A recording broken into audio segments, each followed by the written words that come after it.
Ladies and gentlemen, please take your seats. It's a saying, but it's true. You don't hear the shot that kills you. And if you're within the sound of my voice, that must mean you're in the seats with once more. As always, my name is Dave Voigt, and I'm the host of this podcast, where we sit down with a wide-ranging variety of entertainment industry professionals. We pick their brain about current projects, state of the industry, how they got started, and so very much more in a light and in a conversational fashion. And, if you like how we do things around here, I'm going to go on a limb and assume that you do, so let's face it. So, subscribe. Hit that subscribe button, give us a 5-star rating on your podcast provider of choice. We're available pretty much everywhere, places like Apple, Amazon, Spotify, Google. Plus, we archive every single one of our episodes over our In the Seats YouTube channel. So please do us that kindness, give us a like and subscribe there as well. Also, don't hesitate to check us out on social media. We're on the Facebook, the Twitter, the Instagram, Letterboxd, the TikTok, the Blue Sky, the Threads. We're everywhere at In the Seats for all sorts of fun updates. And finally, and I do dare say most importantly, please pay us a visit over at In the Seats, intheseats.ca for all the latest and greatest from the world of film, television, basically the moving image at large. Because guess what? If we live to watch it and write about it and talk about it, we love it all that much more when you come by and read about it and listen about it. So please do us that ultimate kindness, come on by and pay us a visit. On video on demand platforms now, it's time for The Sound, which is really it's a gripping action horror thriller that it does a good job of getting into the moment and really sort of it's you're hanging on the side of a hill, but it's sort of that horror movie in a bottle kind of thing, and it really works well.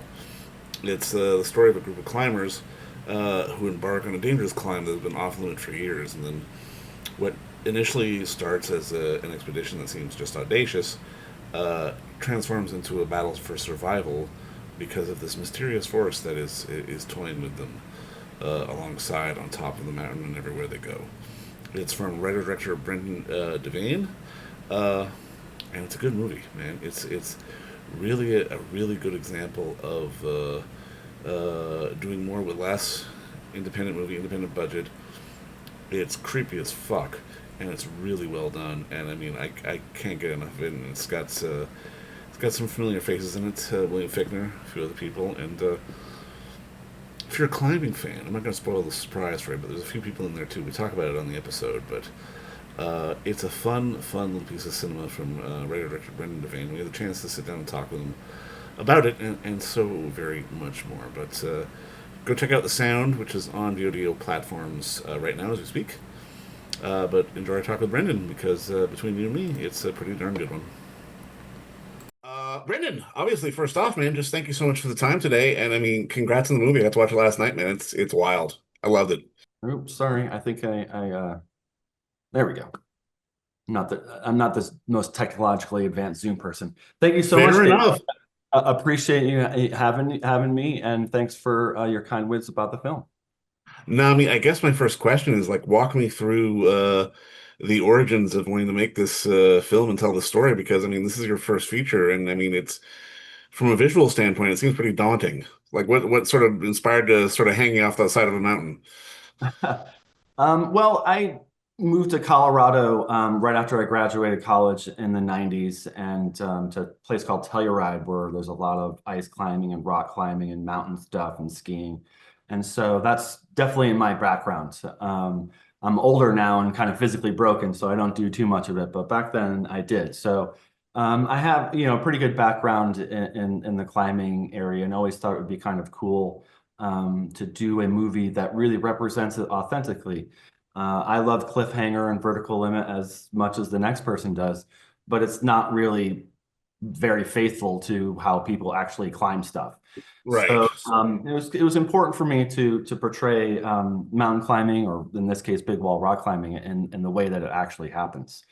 So I was watching the awesome documentary Free Solo, which I know a lot of people did, and read a review where someone called it the best horror movie they'd ever seen. And it's sort of kind of a light bulb went off going, hey, that's scary to people. And because it's not particularly scary to me, because I'm used to being on the side. Right. And so that was like, maybe if I did sort of like a horror kind of thing on the side of a big wall rock climb, maybe it'll just give another added tension throughout the film especially for people who are, don't like heights or have vertigo. So this film, I think, hopefully appeals to both rock climbers who like that sort of thing, but also people who don't like it, if they're into scares or feeling uncomfortable with the film, with it. Well, and I almost love that you can draw a line from your film to Free Solo because I was watching and I'm going, like, isn't that Alex from Free Solo? I'm like, holy shit, what is this guy doing in this movie? Yeah, well, I think there's a lot of people asking that. We're Las Vegas, based in Las Vegas, and made and shot this almost all in Las Vegas. And Alex lives here in Las Vegas, so it just made sense to bring in the world's most visible rock climber into the project if he would have it. And luckily, that Alex, thought it was cool and brought his talents to it. So we're very happy to have the professional climbers who appear in the film, part of the project for sure. Now, I mean, talk to me a little bit about casting, getting the right ensemble, and I mean, obviously, I guess getting one on board to sort of make this feel as genuine as possible. Because I mean, I mean, I don't know climbing rhetoric, but I mean, it felt very real in terms of sort of the back and forth and sort of the realities of everything that had to go on. I can imagine there's almost a lot of jargon, almost like a medical drama that people would have to learn to really sort of understand sort of the mechanics of how you climb properly. Yeah, absolutely. And there was a challenge there to make the jargon and the climbing technical enough that climbers could appreciate it. But I also wanted the film accessible to people who don't know anything about climbing, right? So that you can watch this film and someone may not know what a cam or a nut is or how the gear works or when they say it ranges from 511 to 514s and stuff like that. But that isn't necessarily necessary information to enjoy the film, I don't think.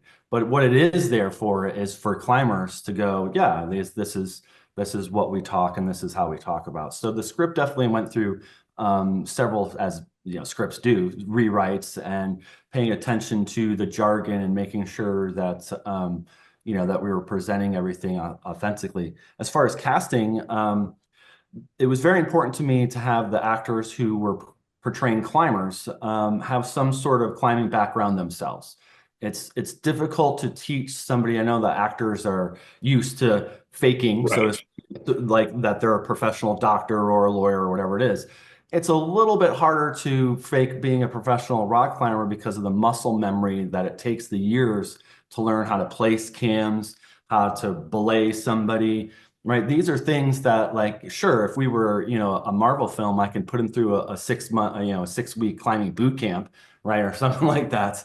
Well, we just don't have the budget or the time on this level. So it was definitely important to get actors who had a climbing background. And that was definitely part of the casting process.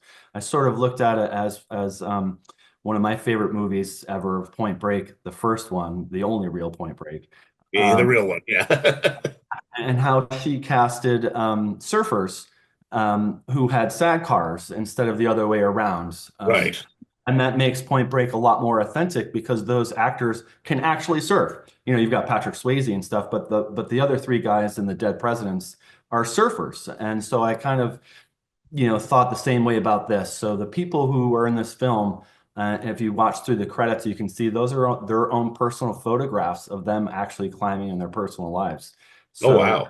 we tried to bring in climbers who can act as opposed to the other way around because it was just easier to train them up. I really appreciated the sort of diffused black and white aesthetic of the film. Can you talk a little bit about just how you wanted it to look, especially when things were kind of going wrong for everybody?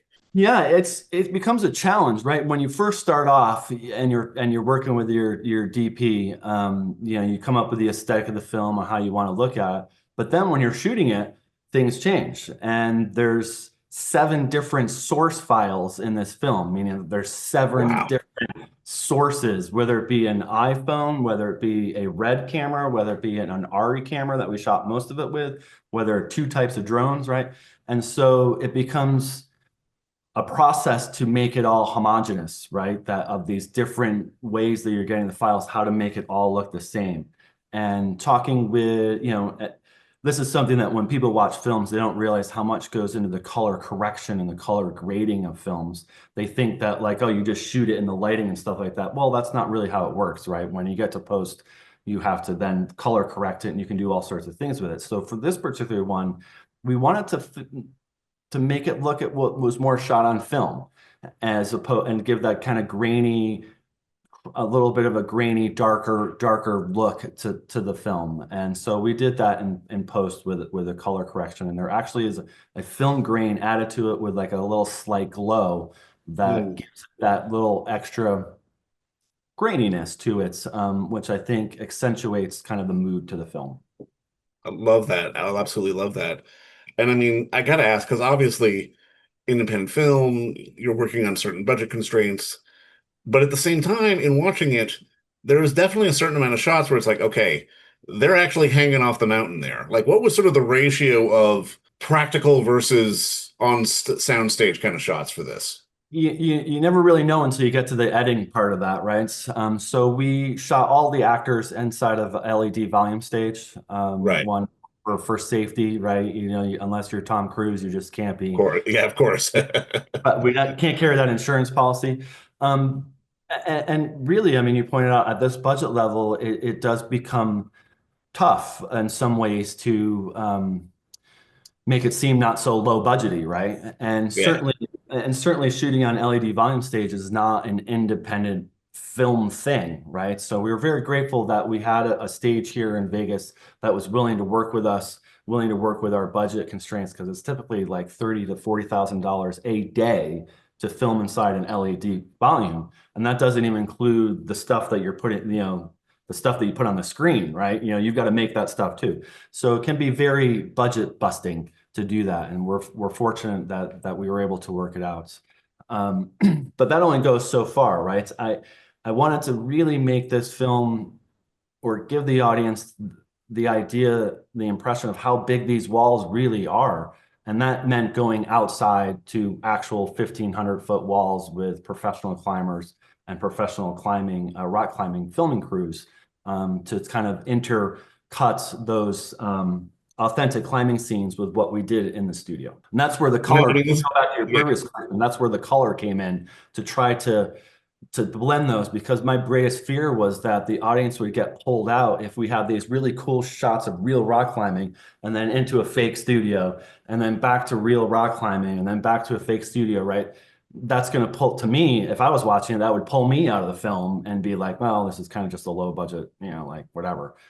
So that color correction of making those two different footages kind of go together was very important.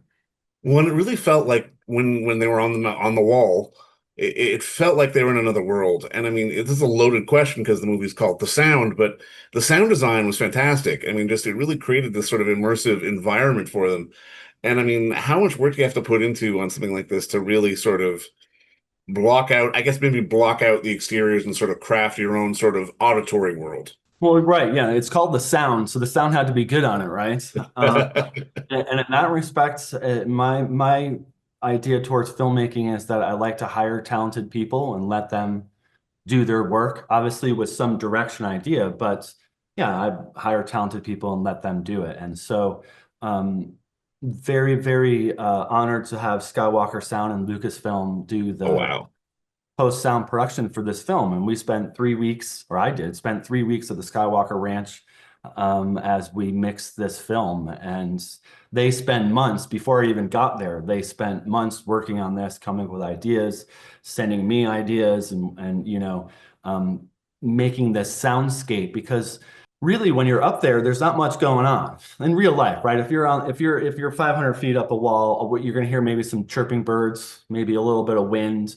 That's Yeah. about it, right? It's not particularly scary, so to speak. And so creating that sort of soundscape was very important. And Jeff King, the Emmy-winning sound designer in this film, did an amazing job. I would also like to point out that there's all the Foley that happened in this film was real Foley. That Skywalker Sound is one of the last post sound houses that still have Foley That's wild. stages down where they're stomping on sand and stabbing watermelons to get those sounds and stuff like that. And they did an absolutely amazing job putting in those Foley sounds. So when you hear the clinking of the gear, the scraping on the rocks, none of that was there in real life, right? We were inside on a fake wall, and they just did an amazing job about creating the world. That comes at a cost, obviously. And so when you're trying the producer side of me trying to figure out the budget here of 25% of our budget went to post sound production. That is absolutely insane in any filmmaking, but particularly in independent filmmaking. Nobody does that, right? No, Yeah. nobody does that. I probably could have spent 30 grand on post sound in this and it would have been okay. But okay wasn't good enough for something called the sound. So we went all out, and Skywalker Sound, just an amazing, amazing place to work and people to work with. Well, Brendan, man, you spent your money in all the right places, man, because this is honestly such a ride. I had a great fun with it. I can't wait for more people to see it. And I mean, congrats on this, your second feature. I apologize for earlier before, but I mean, seriously, man, this is a great piece of work, and just congrats on it. And thanks for the time today. I really appreciate this. Thank you so much, Dave. The movie comes out on June 27th in theaters and wherever you get your digital entertainment from. Absolutely, man. Talk to you soon. Thanks so much. Have a good one. And don't forget to visit our friends over at Bay Street Video for all your DVD, Blu-ray rental, or purchasing needs this summer, as they are still open for curbside and some mailing delivery as well. Over at 1172 Bay Street, Toronto, Ontario, Canada, you can give them a call at 416-964-9088. That's 416-964-9088. Or send them an email at baystreetvideoto@gmail.com for any of your DVD and Blu-ray needs.